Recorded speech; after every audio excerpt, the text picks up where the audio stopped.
como para seguir a Jaime, a hacer un docu-reality de Jaime. No, esto es contenido para sur profundo, inmobiliario. ¿A un reality no te volvería a meter? ¿Siendo papá? No, no me vuelvo a meter. Buena pregunta. Tú lo dudaste mucho. Me encanta la exposición porque soy desinhibido. Yo no tengo problema andar en pelota en una casa. Yo no tengo ningún problema pasarme la ropa. Nunca he tenido rollo. Soy desinhibido. Pero un reality de nuevo no me Eso metería. ingresaría en mi categoría TMI. Es chimenae. Too much information. Dejémoslo hasta aquí. Digamos como avión en este cierre. Es que si van a mi departamento, yo siempre estoy en pelota. Ya. Bien, estamos en la hora. Jaime Villota, muchas gracias por venir a Más que Titulares. Bueno saber que tuvimos una affair en el pasado. El internet va a explotar. ¿Habrá pasado algo más después de eso? Después te lo voy a decir. No sé, weón, voy a revisar.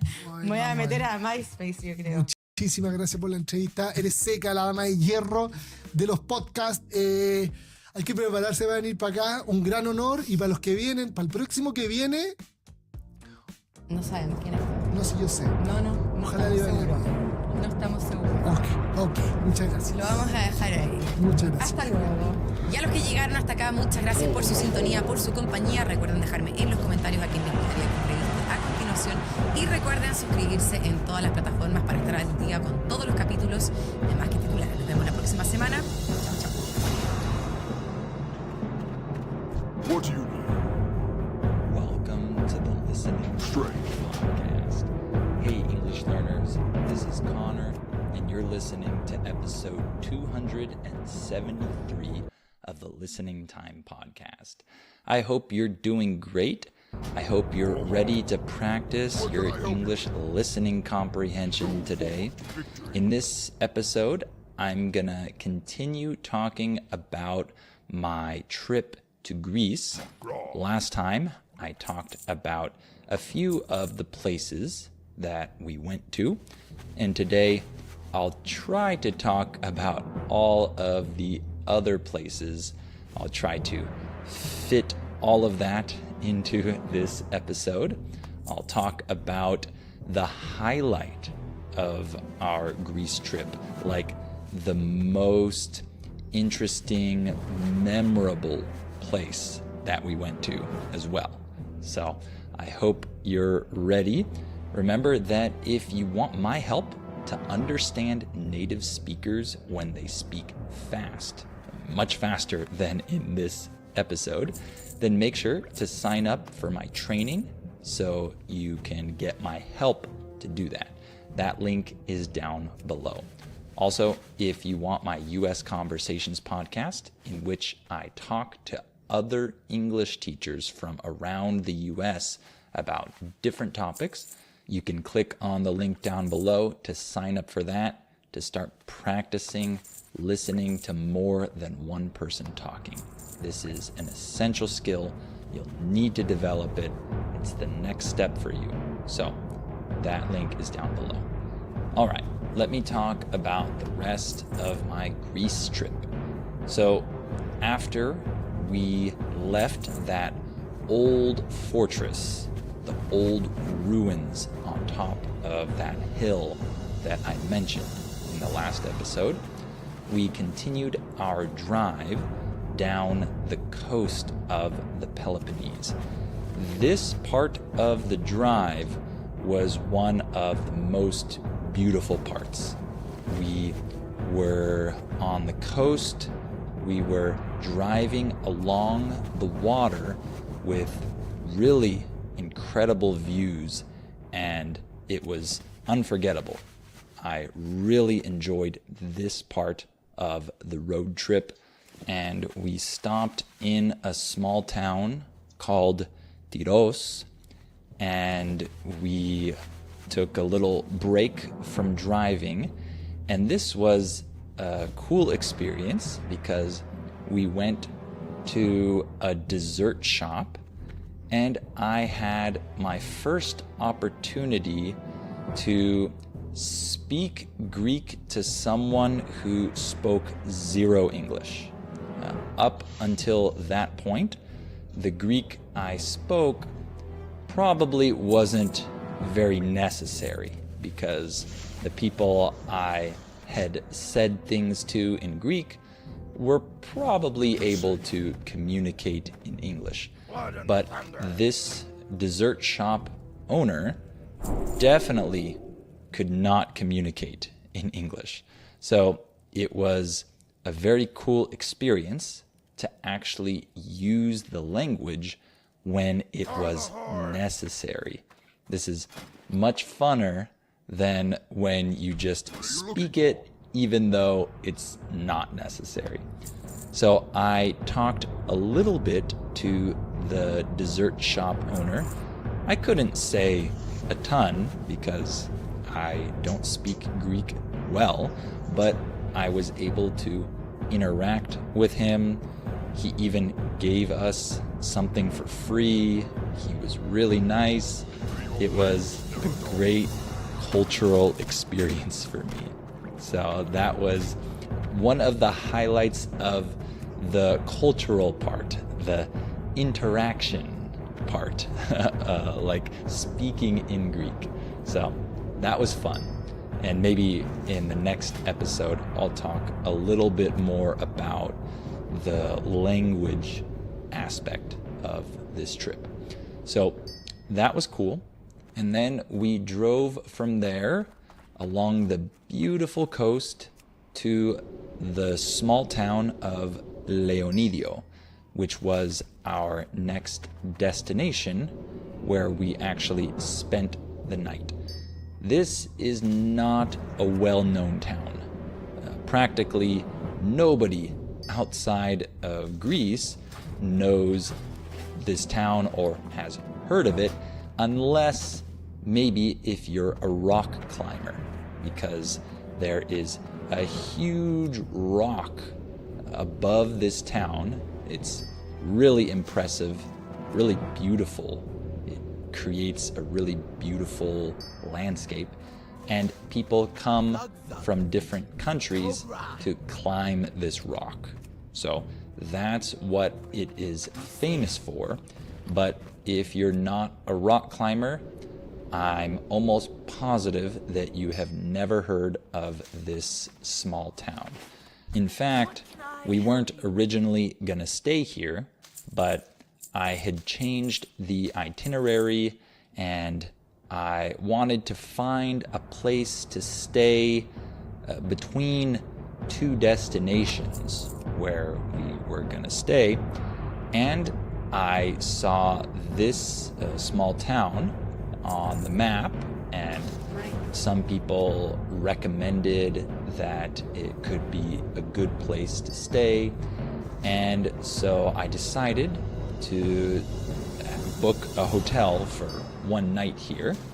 I had very low expectations because this isn't like a popular town, a very famous place that tourists go to. So I didn't have high expectations, but I thought it would be an interesting experience to stay in a smaller town that isn't very famous. So I decided that we would stay here. And this town exceeded my expectations, and I thought it was gorgeous. It was an extremely beautiful, picturesque town, and the biggest reason why I say that is because it's in like a valley between this huge rock that people climb and the other hills or mountains, and it is extremely picturesque. I couldn't believe how beautiful it was. Even just the main street and the view all around you. And it was surprising because this is not a very popular place. Like I said, almost nobody outside of Greece even knows the name of this place. Many people inside Greece, if they live in other parts of the country, probably don't know much at all about this town. So I was really surprised. My wife agreed completely with me that it was so beautiful, and we had a fantastic stay here. Not just because of how great the views were, how charming the town was, but also because we stayed in a hotel that was really great. I'm not saying that it was a really luxurious hotel, but it had so much character. It had personality, so to say. It was like made out of rock, stone. It had a beautiful courtyard, and the room itself was very unique. It was like being in a cave.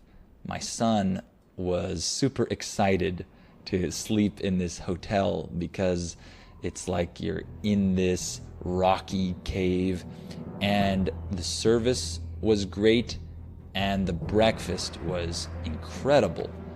I don't normally stay in hotels like this.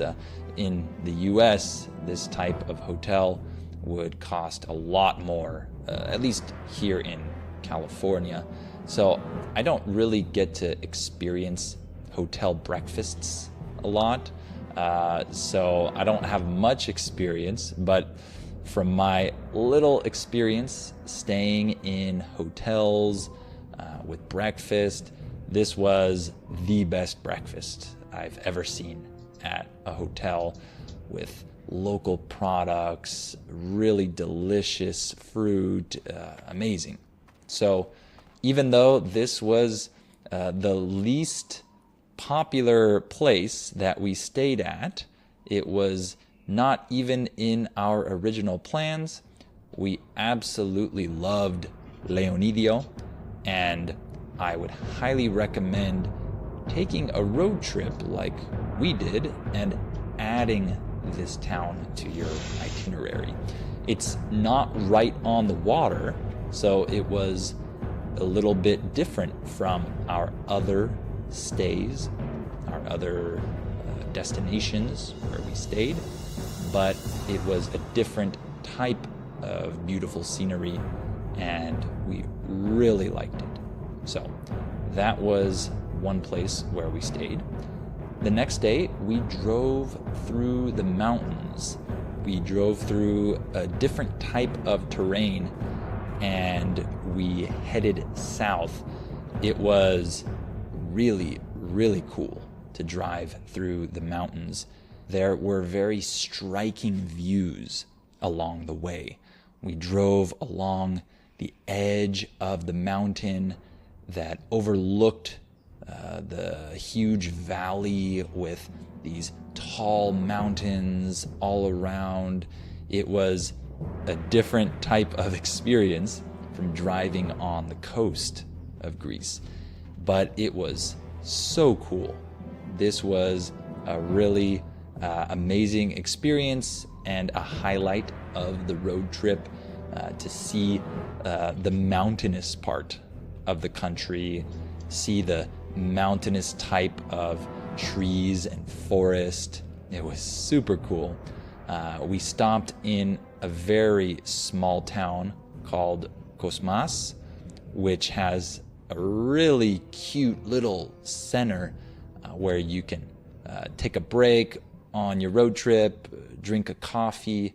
It was really picturesque. I loved that little stop. And after that, we headed further south, and we actually got to drive through farmland and olive trees everywhere, like farms of olive trees. This was another time when we felt really far away from home. I talked about that feeling in the last episode. We also got that feeling here. We couldn't believe we were driving through farmland in rural Greece, in the middle of nowhere. There were very few cars that we passed. It was a unique feeling going through that part of Greece. We really enjoyed that. And finally, we made it to Monemvasia. This was the southernmost part of Greece where we stayed. And this is a tide island, it's called. It's like an island, but it has this small strip of land, meaning this narrow piece of land that connects it to the mainland, and it looks like a giant rock in the middle of the water. And this was the highlight of the trip. This was the most incredible town I've ever been to. I'm sure if you're not from Greece, almost none of you have heard of this town, which is crazy to me because, like I just said, it's the most incredible town I've ever visited. It was originally a fortress. I think it was built in the 6th century AD, and it is one of the oldest continually inhabited fortified towns in Europe, meaning it is still a fortress in a way because the walls are still up surrounding the town. So it is a fortified town, and it has been inhabited for many, many centuries, which makes it one of the oldest towns of its kind in Europe. We got to stay inside the walls of the fortress. There are no cars allowed inside. There's only like one mini street in the middle, and the rest of the town is made up of alleyways, like these tiny little passages between buildings, staircases, passages, like not real streets, just these alleys and passages and stairways and this maze of walkways that is like from a storybook. It's like you stepped back in time and now you're in a medieval fortress in the 6th century or 7th century AD or whatever. It is a very, very unique experience to be there. It is a photographer's dream. If you are a photographer and you like taking pictures of older buildings and really beautiful architecture and old towns and things like that, I can't imagine a better place on earth than this place. It is really unique. We enjoyed it so much. I will never forget being there. So this is the lower town, but there's also an upper town. Like if you walk to the top part of the rock, you can see the old ruins from many years ago. And if Monemvasia was the highlight of the trip, my sunrise hike to the top of Monemvasia was the individual highlight, like the highlight of all of my experiences.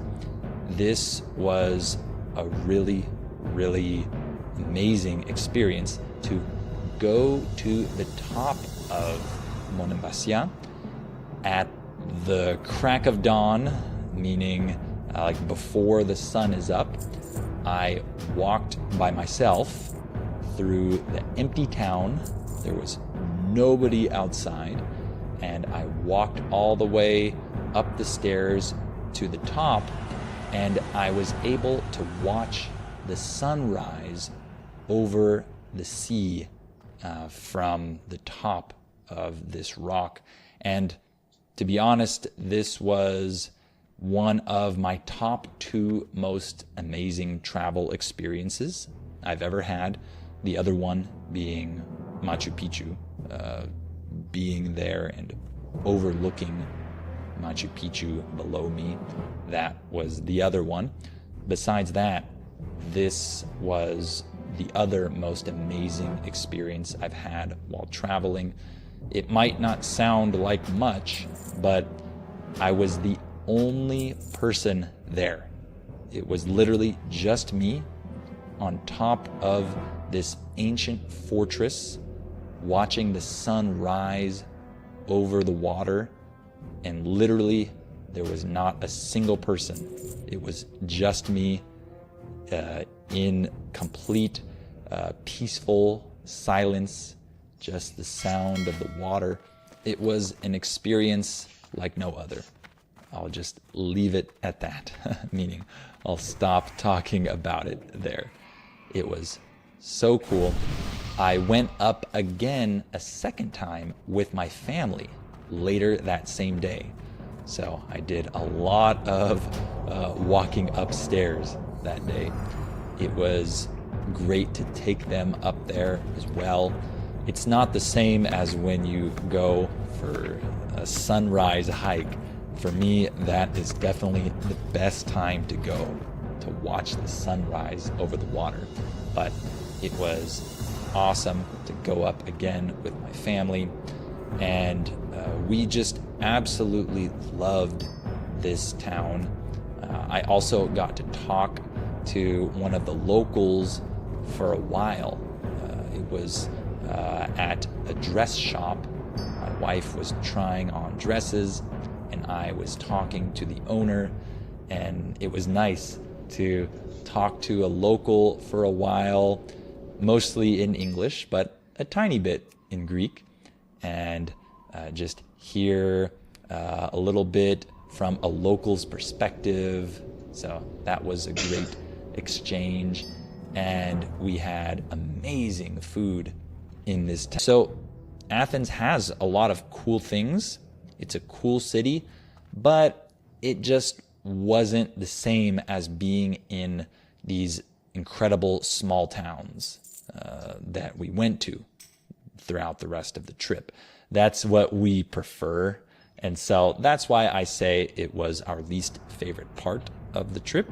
It's still a city worth going to, of course. It's a really, really important historical city. I'm not trying to speak badly about it. It's just that of our experience, it was the thing that was very different. We liked driving and staying in these amazing small towns. So this was a different experience for us. Still good, but I think that if I had to change something about the trip, I would have stayed one less night in Athens and added one other stop in a small town in the Peloponnese. There were a couple of other places that I link is down below. Also, check out my US Conversations podcast so you can take your listening to the next level and start to be able to understand when more than one person is talking. That link is also down below. Thank you all for listening to this episode, and I'll talk to you on the next episode of Listening Time. Soy el único gringo no nativo profesional en el stand-up de lo que yo he visto en todo Centro y Sudamérica. Creador de contenido, un humorista. Más encima tienes un mérito bastante importante. Haces humor y haces contenido en un idioma que no es el tuyo, en una cultura que no es la tuya, y te va muy bien. Si uno tiene un acento de otro país y dice un garabato en los primeros 5 segundos, uno está muy bien posicionado en el algoritmo acá en Chile. No sé si eso es bueno o malo. A los 9 años pedías que las personas te llamaran Jerry, inspirado en el comediante Jerry Seinfeld. Ya a los 15 empezaste a grabar sketches junto a tus amigos y familiares. Cada vez que tú tenías una cámara a tu alcance, tu impulso natural era inventar personajes y situaciones humorísticas. Oye, quiero agradecerte por esta pregunta, porque igual estoy muy como acostumbrado a que la gente dice, ¿y por qué Chile? Primera pregunta, ¿y te gusta Chile? Empezaste a presentarte en bares, a hacer comedia en Chile, al mismo mismo tiempo que eras guía turístico en Santiago. Tu primera gran aparición ocurrió de forma espontánea cuando te encontraste con Joaquín Méndez y Carol Dance haciendo un despacho en vivo para un matinal. Agarraste el micrófono, cantaste una canción de Lucho Jara y te invitaron al estudio. El humor en Chile es muy especial, es un tesoro nacional. ¿Qué tal? ¿Cómo están? Bienvenidos a un nuevo capítulo de Más que Titulares. Hoy estuvimos conversando con Chris Fetterman, más conocido en redes sociales como Gringo Mode On. Estuvimos hablando sobre Chile, sobre el sentido del humor chileno, sobre la incomodidad como fertilizante y sobre la importancia del idioma. Y ahora pasemos al podcast. ¿Quién es Chris Fetterman para los que no te conocen? Bueno, soy más conocido igual como Gringo Mode On acá en Chile, pero mi nombre real. Y qué bueno que partiste con mi nombre real. Porque nunca parten con mi nombre real, siempre ponen, eres el gringo no sé cuánto, el gringo weón, gringo modeón. Gringo weón. Sí, pusiste mi nombre real, es bacán. Sí, Christian Fetterman. Yeah. ¿Quién es? No lo sé. No. Voy igual como aprendiendo cada vez más, pero soy una persona que me encantan estas cosas. Soy igual, me gusta el humor también, la música, las películas, los cuentos, las historias. Soy también encuentro una persona como medio contradictoria. Sí. Que a veces como quiero hablar con la gente, tirar la talla, pasarlo muy bien, como huevear, como se dice en Chile. Y otras veces como me fijo mucho en detalles. Como de un video puede ser, o una cosa que veo. Y siento que es como, no sé, no me gustó un actor de una película y me frustra mucho. Por puras huevas, quizás. Pero así soy. Y como persona, ¿quién eres? ¿Eres un hijo? Me contaste que fuiste a ver a tus papás recién de vacaciones. Sí. ¿Eres hermano? Soy hermano, hijo, nieto, sobrino. Un hombre con mucha vida, quizás. Bueno, de mi vida acá en Chile, mi vida en Estados Unidos y vi a mi familia en Estados Unidos, por eso estaba ahí. Sí. Y Gringo Mode On es un personaje, no es Chris. ¿O Sí. es la misma persona? No, es que, bueno, tú sabes, quizás las redes sociales igual premian cuando uno es un poco más como caricatura, ¿no? Sí. Y es bueno y malo, ¿cachai? Porque uno tiene 5 segundos para pegar en un Reels, para dejar una Sí. impresión fuerte. Uno está compitiendo con ese pulgar ansioso de la gente. Y al tener, no sé, un acento un poquito más fuerte o decir un garabato, me he dado cuenta de que el algoritmo acá en Chile, si uno tiene un acento de otro país y dice un garabato en los primeros 5 segundos, o un chiste de pico, algo así, es como uno está muy bien posicionado en el algoritmo acá en Chile. No sé si eso es bueno o malo. Tú dijiste algo que es muy cierto, Ujú. que los chilenos estamos obsesionados con Chile. Sí. Bueno, yo también. Quizás por los mismos chilenos, no sé. Y yo creo que por eso cuando vemos a alguien hablando sobre se hacen virales todos los videos que hablan sobre Chile, sobre lo que sea de Chile, Sí. o de los garabatos, o de los lugares hermosos que tenemos, Sí. o de, no sé, las funas de las recetas. Cuando alguien internacionalmente habla sobre Chile, Chile se une es como orgullo, creo yo, en compartir, en viralizar. Somos muy orgullosos de cuando somos mencionados. Sí. Me acuerdo que una vez había una duda de si había salido, ¿te acordás? En Titanic había una polera, un huevón andando con una polera que es de Texas. Que ok. es muy Que parecida a la parece muy bandera de de Chile. Todo el mundo pensó que era de Chile. Y bueno, Ah. era como el orgullo. En ese momento era como el 98, por ahí no me acuerdo. Y todo el mundo decía como, bueno, salió la polera de Chile en Titanic. Y Un en verdad, chileno murió en el Titanic. Y fue, ya. un se chileno buenísimo. está en tal lugar, un chileno como que, ¿hay cachado? Sí.